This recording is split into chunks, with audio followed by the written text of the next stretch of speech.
Hello जो आइए इस पर सवाल करते हैं जो हमसे ये बोल रहा है कि एक मूल वाष्पशील घटक हमारे पास है जिसका पी हमारे पास दिया हुआ, तीन मूल वाष्पशील घटक हमारे पास है, एक जिसका बी।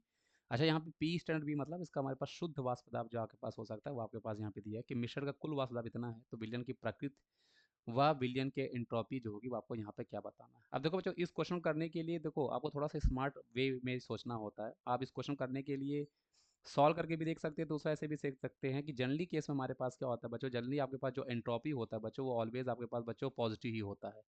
मतलब एंट्रोपी जो आपके पास होता है वो ग्रेटर देन जीरो ही हमारे पास होता है। मतलब जब कभी भी आप किसी भी विलेन के लिए देखो, चाहे आपके आइडियल के लिए देखो, चाहे आप नॉन आइडियल के लिए देखो, ये आपके पास जीरो से वन होता है और डेल्टा जी आपके पास बच्चों लेस देन हमारे पास जीरो ही मोस्ट ऑफ द केसेस में होता है। तो यहाँ से आप डायरेक्टली टिक कर सकते थे कि आपके पास ऑप्शन नंबर बी हमारे पास क्वेश्चन का सही जवाब हो गया है। लेकिन ये धनात्मक विचलन है या नहीं है, इसको हम देख लेते हैं। देखो, धनात्मक विचलन होने के लिए हमारे पास क्या होगा बच्चों, यहाँ पे जो आपके पास पी टोटल हम जो बच्चों यहाँ पे थियोटिकली फाइंड करेंगे, थियोटिकली जो हम लोग यहाँ पे फाइंड करेंगे पी टोटल हमारे पास जो होगा वो आपके पास एक्चुअल में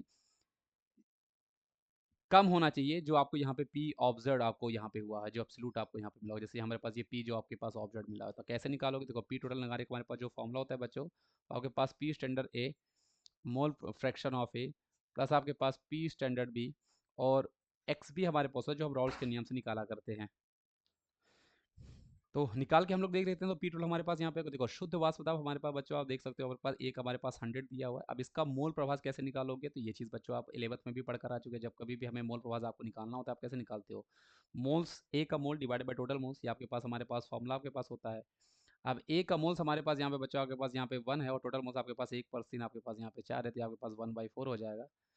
बी का हमारे पास शुद्ध वाष्प दाब आपके पास हमारे पास 80 हो जाएगा, इंटू हमारे पास यहाँ पे आपके पास ये 3/4 हमारे पास हो जाएगा। ये कैंसिल हो गया आपके पास हमारे पास यहाँ पे 20 हुआ, ये कैंसिल हो गया आपके पास हमारे पास यहाँ पे 25 हुआ। तो आप इसको जब सॉल्व करोगे तो आपके पास यहाँ पे हमारे पास 25 प्लस आपके पास 60 इक्वल टू हमारे पास बच्चों आपके पास 85 आ गया। अब आप यहाँ पे देख सकते हो बच्चों कि हमारे पास ये जो हमने थ्योरेटिकली निकाला है ये एक्चुअल में आपका लेस है और ऑब्जर्व आपका ज़्यादा है, जो हमें ये बताता है कि अभी धनात्मक विचलन आपको बता रहा होगा।